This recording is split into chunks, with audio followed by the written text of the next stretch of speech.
I stood at that kitchen table and let my son take the keys out of my hand like I was handing over a loaded gun. That's what his face looked like he'd rehearsed it, like he'd read some article, How to Talk to Your Aging Parent About Driving, and highlighted the parts about staying firm and not backing down. He stayed firm. I'll give him that.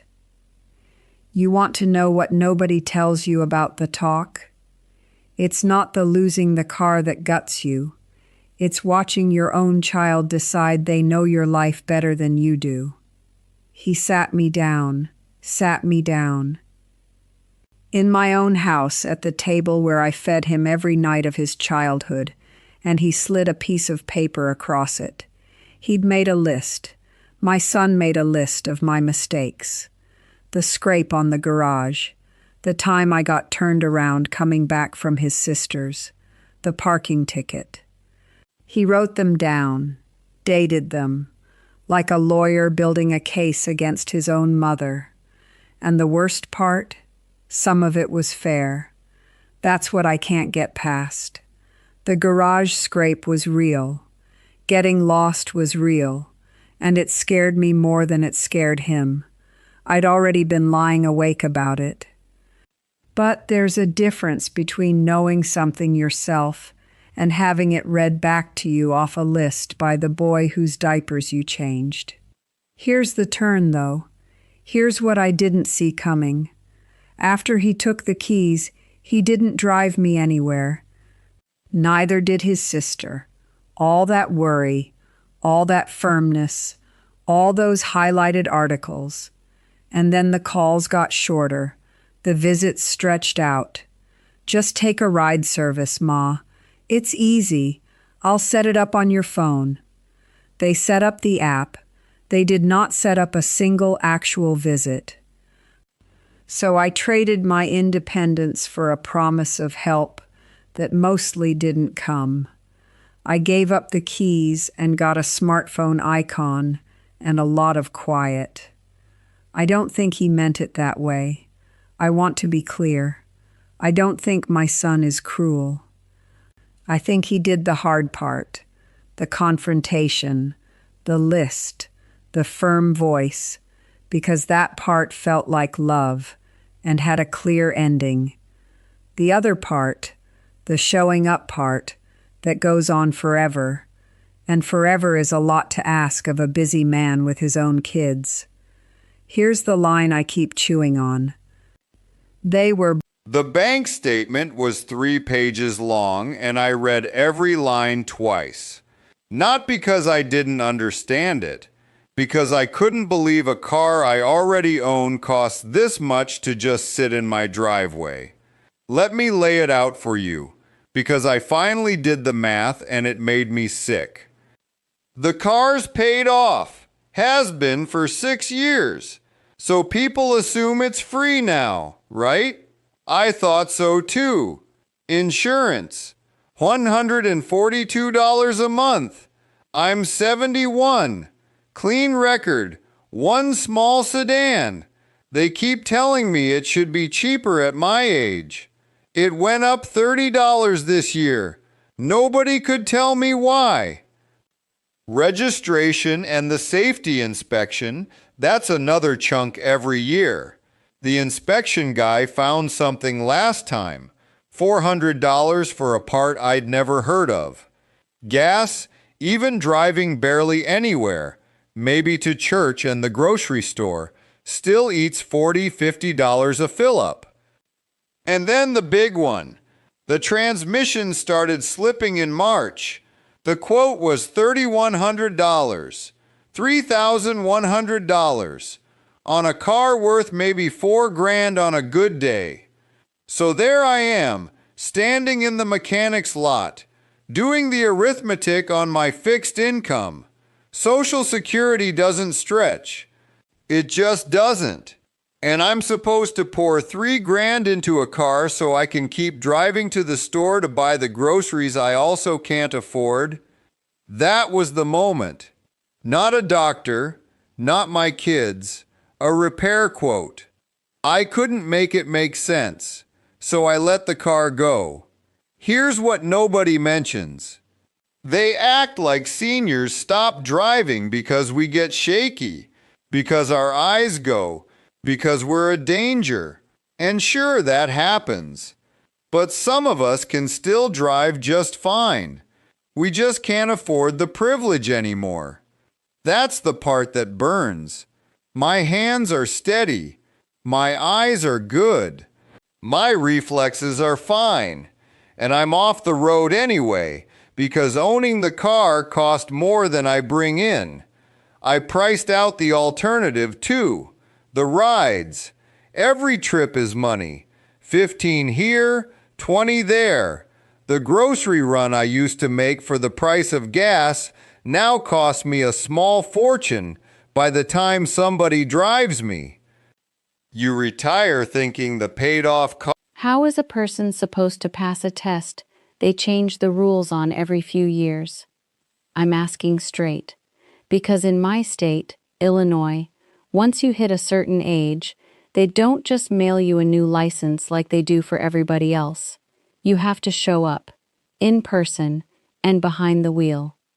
79. They start making you come in more often. 87. You're renewing every 2 years and you take the road test again. An actual road test. Like I'm 16 with a learner's permit. Now, I'll be fair. There's a reason behind it, and I'm not going to pretend there isn't. But let me tell you what it does to a person to face it. I studied. Do you understand that? 81 years old, and I sat at my kitchen table with the little booklet like a schoolgirl, reviewing rules I've followed since Eisenhower was president. Rules I've followed longer than the clerk testing me has been alive. And I was scared. That's the humiliating part. 60+ years of driving, not one at-fault accident, and my hands were sweating in the parking lot because a stranger with a clipboard held my whole life in a check mark. Here's the thing that turns my stomach. I passed. I passed clean, but the woman 2 spots ahead of me in line didn't, failed on the parallel park, and I watched her walk back to the building and hand somebody her keys and start to cry, right there by the door. She didn't fail because she's dangerous. She failed because she was terrified, and terrified people fumble. That's the trap. The test itself makes you shake, and the shaking makes you fail, and failing takes the one thing keeping you connected to the world. I got lucky. That's all it was. Luck and a steadier morning than hers. And every 2 years now I get to do it again. Every 2 years I get to wonder if this is the time my nerves betray me, and I walk out to the parking lot without a license, at an age where there's no bus, no train, no way to rebuild what that little card gives me. You spend your whole life earning your independence. And then it comes down to a 2-year appointment and whether your hands stay steady for 11 minutes. I'm not saying there shouldn't be a check. I'm saying you don't know what it feels like until it's your turn in that chair. My renewal's up again next spring. I've already started studying. 31 years I drove that same route to work. Same exit, same coffee stop, same left turn by the church. I could have done it with my eyes closed. Turns out that was the problem. My eyes weren't closed, but they weren't what they used to be either. The eye doctor said it plain. Macular degeneration. The center of everything I look at is going soft, like a thumbprint smudged right where I need to see. Faces, road signs. The car stopped in front of me. I didn't argue. That's the part nobody tells you. You think you'll fight it. I didn't fight it. I just went quiet. Because I already knew. I'd been feeling it for months.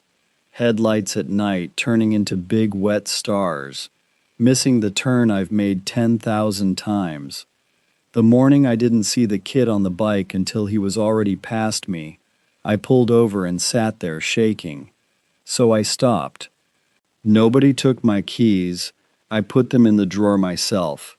That was worse, somehow. doing it to yourself. Here's what they don't warn you about. It's not the driving you miss, it's the being able to go. 68 years old and I have to ask. Ask my daughter. Ask the neighbor. Ask for a gallon of milk, for the pharmacy, for a doctor's appointment, about the very eyes that started all this. I used to be the one who showed up for everybody. Flat tire at midnight, I was there. Now I'm the one on the list. The errands somebody has to fit in. You want to know what independence really is? It's not money. It's not a big house. It's a set of keys and a full tank and nobody you have to ask. I sat in my own car last week. Just sat in it, in the driveway. Hands on the wheel. Didn't start it. Couldn't. My daughter says it's for the best. She's right. I know she's right. The kid on the bike is why she's right. But being right and being okay aren't the same thing. Not even close. 31 years, that route. I can still drive it in my head. That's the only place I get to drive it now. Anyway, the keys are still in the drawer. Nobody tells you how loud a house gets when you stop driving. Everybody thinks the quiet is the problem. It's not. It's the sound of your own life going on around you while you sit in the middle of it, unable to reach any of it. Let me tell you what a Tuesday looks like now. I wake up, I make the coffee, and then nothing. The whole day just sits there. When I could drive, a Tuesday had Shape Bank, then the diner, then the library, then home. Little stops, little reasons to put on real pants, take the car away, and every one of those reasons goes with it. It's not that I can't get to the pharmacy. My daughter handles that. It's the small, pointless, beautiful trips nobody thinks to arrange for you. Nobody schedules a ride so you can go look at the lake. Nobody drives you across town to wander the hardware store touching things you won't buy. Those trips were the whole point. And they're gone. Here's what got me. One night I couldn't sleep. So I did the math. I hadn't had a real conversation face to face, look you in the eye in 9 days. 9, and I hadn't even noticed. That's the part nobody warns you about. There's no single terrible day. It just thins out one skip trip, then another, and the world shrinks down to the size of your living room, and you're the last to notice. Ruth passed 4 years back.